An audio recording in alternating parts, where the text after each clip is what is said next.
If I had to pick a favorite flower, Lobelia might be it. I love the bright pop of blue it adds to containers, raised beds, and just about anywhere. Lobelia blooms are also a magnet for beneficial insects like bees and hoverflies. Lobelia blooms through the winter here in the low desert. It enjoys cool weather and can tolerate light frosts, but can't handle a hard freeze. If you have cold winters, plant Lobelia outside right after the last frost in spring. It will bloom all through the summer until you freeze again in the fall. If you live in a hot summer climate with mild winters, plant in late September through December. The blooms will usually fade once temperatures start to soar in June. If you give them a little bit of afternoon shade, they'll last longer into the summer. If you're in a hot summer climate, don't rush planting.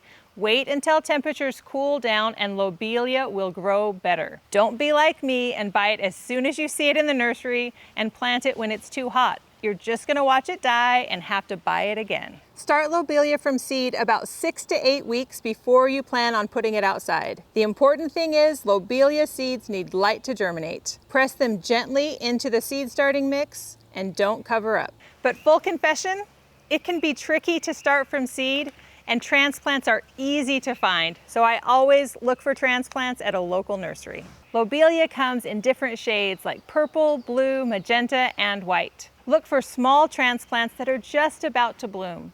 Avoid overgrown transplants that are growing out of their container. When you're ready to plant, the most important thing is to keep your soil hydrated.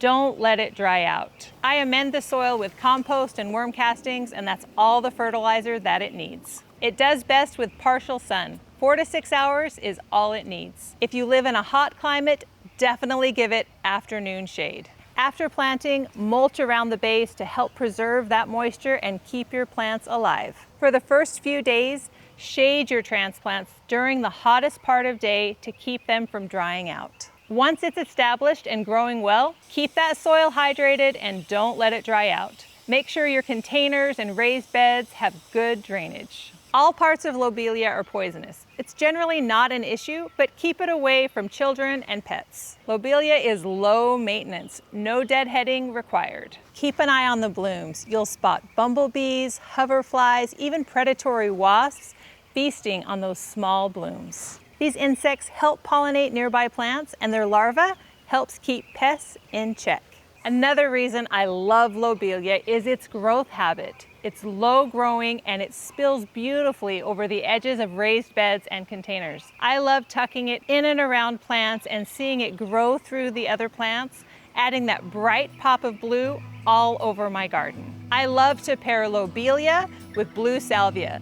Those bright pops of blue from both flowers are magical. I also love putting Lobelia next to pink flowers, other purple flowers like violets. It adds so much beauty throughout the garden. Lobelia is a cool weather champ. It adds vibrant color to your garden and attracts the beneficial insects. I hope you like it as much as I do.